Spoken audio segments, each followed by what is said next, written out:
In a museum behind glass lies a person who walked the earth more than 3,000 years ago. Their face, their hands, even their hair still here.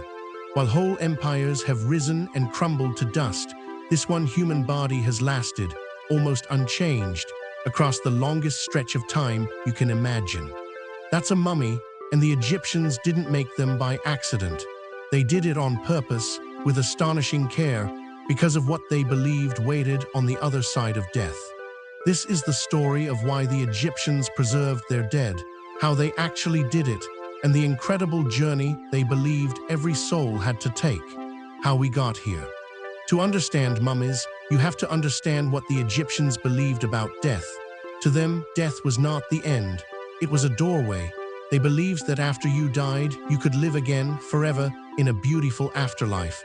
But there was a catch. For your spirit to survive, it needed something to come home to. It needed your body.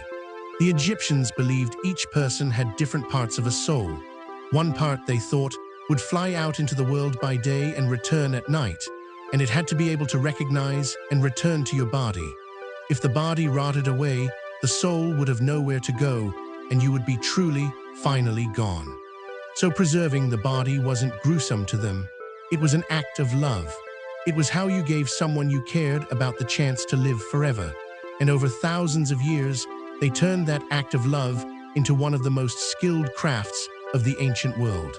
Here's the problem they were solving. Normally, when a body is left alone, it doesn't last. Moisture and heat break it down quickly.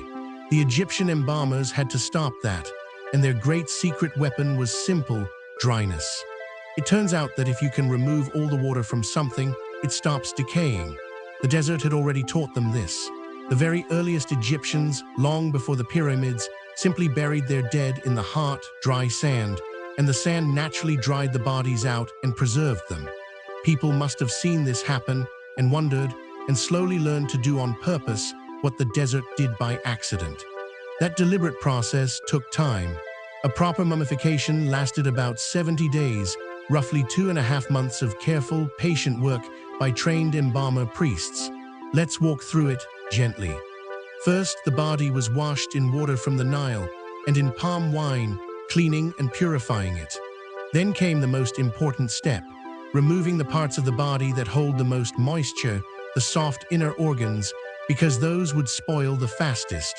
The embalmers carefully removed the stomach, the intestines, the lungs, and the liver. But they didn't throw these away. These organs mattered for the afterlife too. Each one was preserved separately and placed in a special container we call a canopic jar. There were 4 jars, and each had a lid carved as the head of a protective god. 1 human, 1 baboon, 1 jackal, 1 falcon, each one guarding a different organ.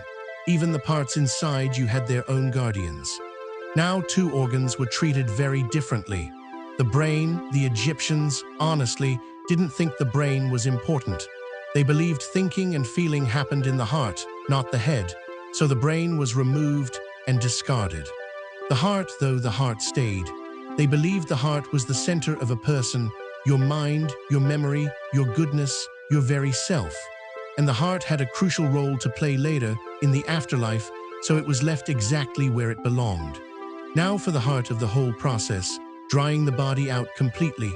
The embalmers covered the body, inside and out, in a special natural salt called natron, gathered from dry lake beds. Natron is a powerful dryer. It pulls water out of everything it touches. The body was packed in natron and left for about 40 days until every trace of moisture was gone. After those 40 days, what remained was preserved. It would not decay, but it was thin and fragile. So the embalmers gently filled the body back out with linen, sawdust, and sweet-smelling spices to restore its shape, and rubbed it with fragrant oils and resins to keep the skin supple and protected. And then the wrapping, the part everyone pictures. The body was wound, layer after layer, in hundreds of feet of fine linen bandages. This took many days, and tucked between the layers, the embalmers placed protective charms called amulets, little symbols of gods and good fortune, each meant to keep the person safe on their journey. A priest would often read spells aloud as the wrapping went on, blessing every layer. Finally, over the wrapped face, they placed a mask, sometimes a simple painted one, and for a king, a mask of solid gold, so the soul could always recognize its own face. The most famous of all is the golden mask of the boy king Tutankhamun, still gleaming after more than 3,000 years. A mummy needed somewhere to rest, and the Egyptians believed you could take it all with you. So tombs were packed with everything a person might want in the next life: food and wine, furniture and games, jewelry and clothing. Kings were buried with unimaginable treasure. They even included little servant figures called shabtis, small carved workers who, the Egyptians believed, would come to life in the afterlife and do any hard labor for you, so eternity could be spent in comfort. Some wealthy people were buried with hundreds of them, one for every day of the year, and a few foremen to organize the rest. And it wasn't only people. The Egyptians loved animals and believed some were sacred, so they mummified animals too, beloved pet cats, birds, even crocodiles, millions of them, prepared with the same care. So the body is preserved, the tomb is sealed. Now the soul begins its journey, and this was the part the Egyptians thought about most of all, because reaching paradise was not guaranteed. You had to pass a test. In a great hall, the Egyptians believed your heart, remember, they left it in for exactly this, would be placed on an enormous golden scale. On the other side sat a single feather, the feather of Maat, the goddess of truth and balance. The jackal god Anubis worked the scale, and the wise god Thoth stood ready to record the result. If your heart was heavy, weighed down with cruelty and wrongdoing, it would sink, and a fearsome creature waiting nearby would devour it, and that was the end. But if your heart was light as the feather of truth, because you had lived a good and fair life, you passed. The doors opened. It's a remarkable idea. The Egyptians believed that what got you into paradise wasn't your gold or your power. It was whether you had lived a decent life. Your heart had to be light. And beyond that test lay the reward, a place they called the Field of Reeds. It was the afterlife as a perfect mirror of the Egypt they loved: endless golden fields, a gentle river, plentiful harvests, and a reunion with everyone who had gone before. Not a strange new world, but the best version of the one they already knew, lasting forever. So that's what a mummy really is. Not something spooky, but the careful, hopeful, loving work of people who refused to believe that death was the end. Every wrapped body was a wish that someone they cared about would wake up safe on the far shore of forever. And here's the part that would astonish them.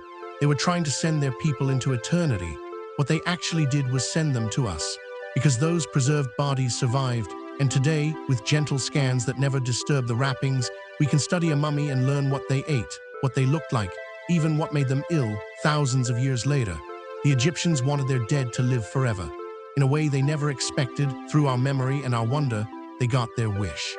It makes you wonder what we'll leave behind, and who, thousands of years from now, will look at it and try to understand who we were. If you ever wondered how we got here, you're in the right place. See you in the next one.